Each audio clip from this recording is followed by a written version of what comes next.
This video is sponsored by Ground News. The pig election, or in my terrible Danish, Svinevalg. That's what yesterday's election in Denmark was called. And honestly, it was a real surprise to me, because I expected the Danish election campaign to be dominated by foreign policy, especially due to the crisis with the United States, who pushed to annex Greenland, a self-governing territory within the Kingdom of Denmark. But instead, the biggest issues turned out to be much more domestic: drinking water contamination and growing criticism of animal welfare standards in Denmark's huge pork industry. And these issues ended up shaping the election that was decided yesterday, when Danish voters went to the polls to elect their parliament. And the result was an extremely tight race between the right-leaning and left-leaning blocs, with both sides taking the lead at different points during the night. In the end, though, the election produced a hung parliament, meaning no political bloc has a clear majority. And that gives one party in the political center the role of kingmaker, deciding whether Prime Minister Mette Frederiksen can secure another term in office. So, who actually won? In first place, we have the Social Democrats, led by the Prime Minister we all know, Mette Frederiksen. They are a center-left, broadly pro-European party belonging to the S&D group in the European Parliament. The Danish Prime Minister is known for her tough line on immigration while maintaining a more typical social democratic agenda on the economy and social welfare. And while Frederiksen and her party did come first, they also suffered a significant setback, recording one of the worst results in their history. In second place, we have the Green Left Alliance, a partnership between left-wing and green parties focused on climate policy, social welfare, and progressive economic reforms. They had a massive night, gaining many new seats.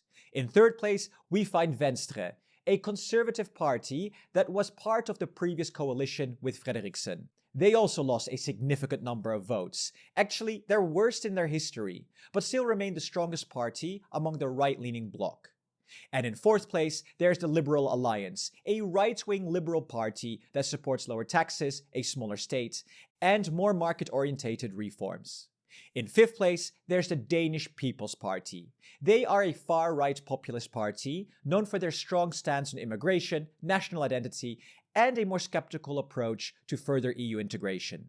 And in sixth, we have the Moderates, a relatively new centrist party founded by former Prime Minister Lars Rasmussen. They position themselves as pragmatic and pro-European, aiming to work across traditional political blocs, which makes them so important in future coalition negotiations. The remaining seats went to the Conservatives, Red Greens, the Danish Social Liberal Party, the Denmark Democrats, the Alternative, and the Citizens Party. Yeah. There's so many parties, it actually reminds me of the Netherlands, and it can be difficult to see what all of this actually means. But broadly speaking, all these parties can be grouped into three blocs: the left-leaning bloc, the center, and the right-leaning bloc. These blocs are somewhat ideologically aligned, and therefore most likely to work together to form a new government. But, as you can see, none of these three blocs has a majority on its own, as you need 90 seats for a majority. And yeah, this makes forming a coalition much more complicated. And, as mentioned before, it makes the moderates the kingmakers, able to support either a left-leaning or right-leaning coalition. Now, before we get into the most likely coalition, let's take a look at the different media outlets that are reporting on this election. Because with Ground News, I can see how this story is being covered by 112 outlets, of which 28 lean left, 17 lean right, and 20 sit right in the center. But what's really interesting to me is how differently these describe the results. I mean, just look at this bias comparison. Left-leaning outlets describe Frederiksen with phrases like defiant stance and bruised but able to survive. Meanwhile, right-leaning outlets frame the very same result as a historic loss and her worst result. Same election and completely different narratives. And that difference in framing is exactly where our sponsor, Ground News, comes in. Their platform is awesome and lets you see how the same story is covered across the entire political spectrum, so you don't get stuck in a single perspective. You can check each outlet's bias distribution, factuality score, and even who owns it all in one place. And if you want to read the actual articles, all of them are listed neatly here below. The Ground News app and website are packed with tools like this, making it so much easier to cut through all of the noise and understand not just the story, but how and why it's being framed. If you want to give it a try, you can get unlimited access to the Vantage plan with 40% off using the link in the description or by scanning the QR code on the screen. Alright, back to the video and what the most likely next Danish coalition will look like. And very quickly, big shout out here to Jonas Laursen, the Danish political YouTuber, because his explainers and our live stream yesterday helped me put this together. Link in the description. So, for the past 4 years, Frederiksen's Social Democrats governed in a cross-party coalition that broke with the traditional red-blue divide in Danish politics.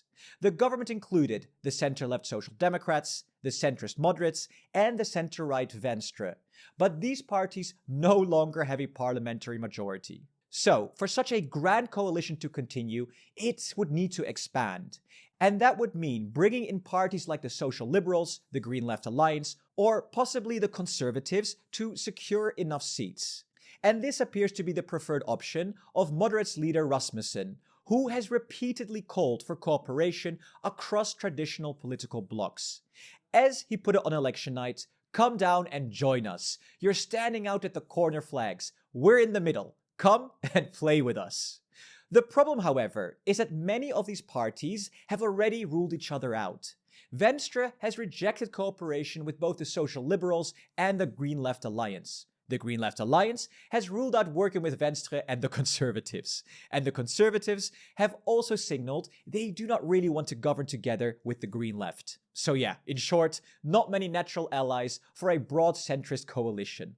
That brings us to the second option, a left-leaning majority supported by the moderates. Under this scenario, the Social Democrats would likely lead a government together with the Green Left Alliance, the Social Liberals, and the moderates. The Red-Green Alliance has already made it very clear it would not formally join a government unless it's firmly left-wing, so they might consider joining as confidence and supply. But here there's also problems, because the kingmakers, the moderates, are not very enthusiastic about this option. They strongly prefer a broad coalition across the political center, and they also seem to be reluctant to depend on support from the Red-Green Alliance. And then there's the third option, the moderates siding with the right-leaning bloc. This could produce a Venstre-led coalition government, including the Liberal Alliance, the Conservatives, and the moderates.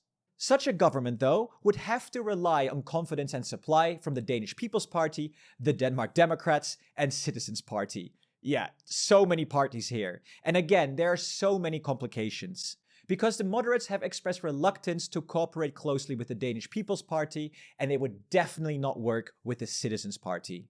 So, as you can see, this is a very difficult puzzle to solve. Whatever option Denmark chooses, at least one party will have to break a campaign promise. Option 2, though, a left-leaning bloc supported by the moderates, currently does look like the most realistic outcome. And that would most likely give Mette Frederiksen a third term as Prime Minister.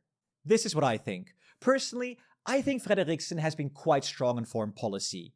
Her very firm stance on Greenland and her efforts to push European leaders to respond decisively to pressure from the United States have been great and so important. And I find it super interesting that extremist parties in Denmark remain relatively less dominant compared to countries like my home, the Netherlands, or where I currently live, Germany. Even though Frederiksen has governed as a social democrat, she has a notably more strict approach to migration than her German equivalent, for example, the SPD. And it seems that this strategy has helped limit the growth of such extreme parties, which is great. So maybe the social democrats across Europe can learn a thing or two about this. But I know this is a very controversial topic. And finally, if Denmark does end up with a left-leaning government led by Frederiksen, this would likely be good news for the European Union, because all of the parties involved are broadly pro-EU. 2 of the 5 parties in this potential coalition support eventually adopting the euro, and all 4 favor at least some deeper EU integration in areas like climate change, defense cooperation, and economic coordination. So, from a European perspective, this election result is probably good news, But I do realize that within Denmark, having so many parties in a coalition, with confidence and supply parties too, could be difficult. Thank you so much for watching, and if you want to dig deeper into media bias and understand how stories are being framed, check out our sponsor, Ground News. You can get the Unlimited Access Vantage plan with 40% off by using the link in the description or scanning the QR code on the screen. Thank you so much for watching, and thank you to all of our presidents. See you in the next video.